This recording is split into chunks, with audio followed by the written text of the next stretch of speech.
Dear students, welcome to maths class. In the previous class, we discussed about the solution of quadratic inequations. I have given you 3 problems for homework after explaining the method of solving them. Let us do some more problems in this class. Let us go to the problems now. Look at the first problem. X square minus 2x plus 1 is less than 0. We have to solve it. Solve this quadratic inequation. This is the problem I have given you for homework. And this is the first problem that I have given you for homework. This we can solve just by observing it. Look at the expression on the left hand side, quadratic expression on the left side. It is in the form of perfect square. It is in the form of perfect square. X minus 1 whole square will give you these 3 terms.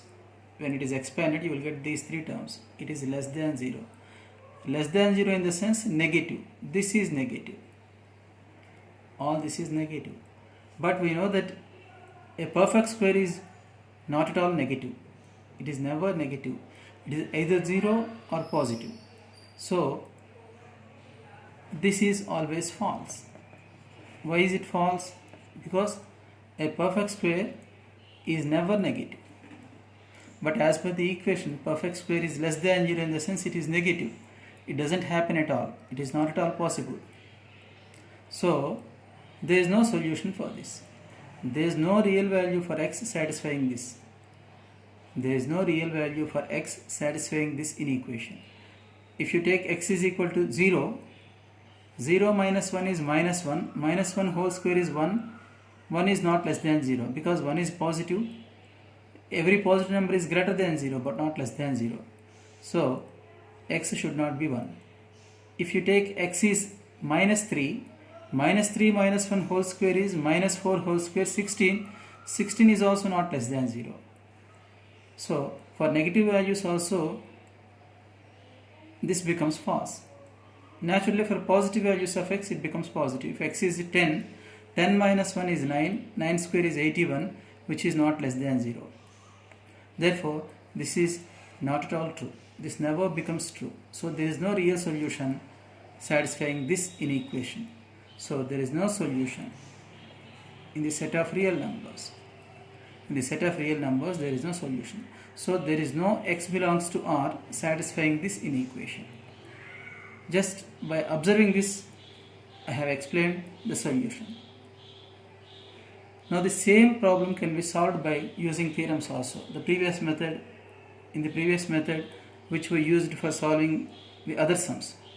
Here, write it in the form of a quadratic equation. By replacing this less than by equals to, we can get a quadratic equation. The factors of left hand side are x minus 1 whole square in the sense x minus 1 into x minus 1. So, x is equal to 1 comma 1. Both are real numbers, equal roots. Now, here in the given inequation, what is a? A in the sense x square coefficient. It is 1. It is positive. 1 is a positive number. A is positive. And the expression has to become negative. As per the question, the expression should be less than 0.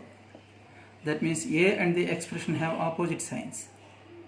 Here the equation, quadratic equation has real roots. Equation has real roots. A and the expression have opposite signs. Therefore, as per first theorem, x should not lie in between the two roots. Therefore, x lies in between 1 and 1.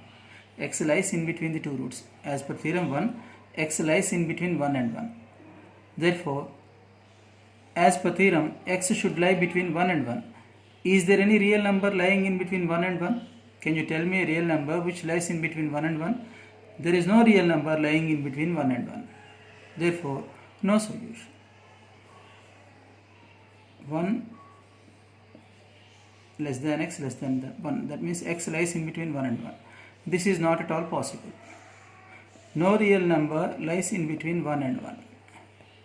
Between 1 and 1, there is no real number. Therefore, there is no solution for this. This is another method. This is the previous method which we adopted in solving the earlier problems. This is just by observing the equation we can see. Now let us work out one more in equation, that is x square minus 7x plus 6 is greater than 0. Now write it in the form of equation. Of course equals to is not there. Factorize this. Its factors are x minus 1 and x minus 6. If the first factor is equated to 0, x is 1. If you make the second factor equal to 0, you will get x is equal to 6. 1 and 6. This is smaller root alpha, this is greater root beta, both are real numbers. So this quadratic equation has real roots. What is a here? X square coefficient 1. And what about the sign of the expression? Expression should be greater than 0 as per the question. That means expression should become positive. A is also positive, 1 is a positive number. So a and the expression have same sign. A and the expression have same sign.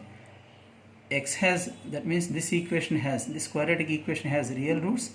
A and the expression have same sign.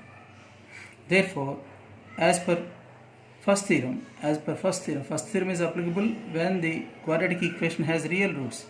Here also we use first theorem because both the roots are real numbers. Here they have the same sign. Therefore, x should not lie in between 1 and 6. Therefore, satisfying this equation, we can say that x doesn't lie in between 1 and 6. X doesn't lie in between 1 and 6. That means x is either less than 1 or greater than 6, but not in between 1 and 6. X is not equal to 1 also, because here we don't have equals to. If you take x is equal to 1, then the left hand side becomes 0. If x is 1, left hand side is equal to 0. This left hand side becomes equal to 0. But here the expression should be positive but not 0.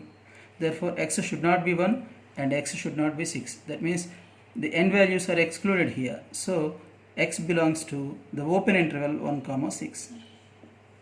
This we can show by graphical method. If this is the number line, this is 0, 1, 2, 3, 4, 5, 6 here, this is 7 like this. X lies in between 1 and 6, but not either 1 or 6. X should not become 1 and x should not become 6. X lies in between 1 and 6. So all the real values lying in between 1 and 6 are the solutions here. This is 0.1 and this is 6. Here I have taken open brackets. If 1 and 6 are also included, then we would have taken square brackets. Now let us move to the third problem. With this I want to conclude this class. It is 4 minus x square is greater than 0. This is of the form a square minus b square, because this is 2 square. So a plus b into a minus b are the factors of LHS. It is greater than 0. So if you write this in the form of equation, that means 2 plus x into 2 minus x is equal to 0. If 2 plus x is 0, then x is minus 2. If 2 minus x is 0, x is equal to 2. So for this equation, 4 minus x square is equal to 0. We have got two values, two roots. Both are real. Minus 2 and 2, both are real numbers. But here we don't have the symbol equals to. Equals to is not given there. Just we are given greater than. Here x square coefficient is minus 1, which is negative. That is a. X square coefficient in the sense a. A is negative. What about the sign of the expression?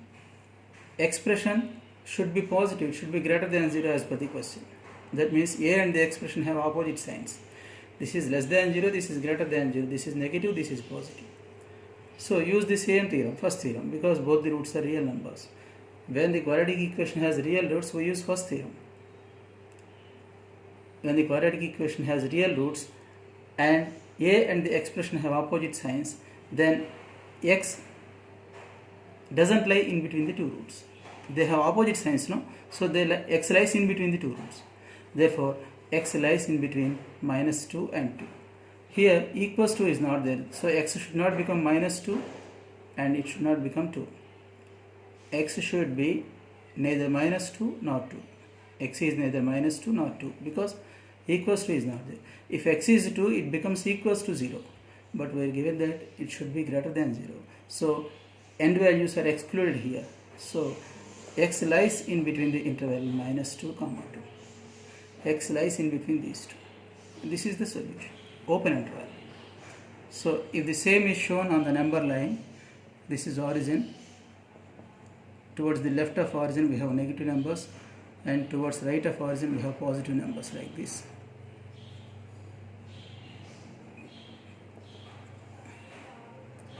It lies in between minus 2 and 2. So the region lying in between minus 2 and 2 is to be shaded. So all the real numbers which are in this shaded region are the solutions here. There are infinite real numbers between minus 2 and 2. These are the solutions. This is by graphical method. I have shown the same solution on the number line. Here x lies in between minus 2 and 2. X lies in between minus 2 and 2. Here x does not lie in between 1 and 6. Does not lie in between 1 and 6 means this is wrong. X is either less than 1. Here the figure is wrong. X is either less than 1 or greater than 6. No? This is 1 and somewhere here you will get 6. Towards the left of 0 you will get negative numbers.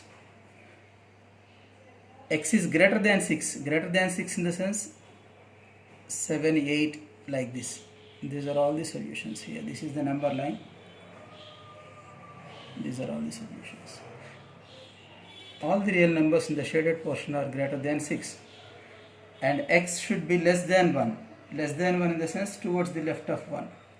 Here the end values are not included, so I have put open brackets. I have done a mistake here.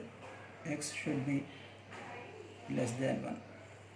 So this is the solution. This is the graph for this solution. X is either less than, that means here x is towards the left of 1 or towards the right of 6, but not in between 1 and 6. So this is not correct. If you write this in interval form, x belongs to minus infinity comma 1 union 6 comma infinity. This is the solution. This is the interval form of this inequation, and this is a graphical method. I have shown the same solution by graph. This is inequation, this is interval form, and this is graphical form of the same solution. Here lies in between, here does not lie in between. So these are the solutions. Now with this I want to conclude this class. Let us work out some more problems in the next class. Anyhow, we have come to the end of this chapter, quadratic expressions. In one more class I want to conclude this chapter so that we can move to the next chapter. Thank you all.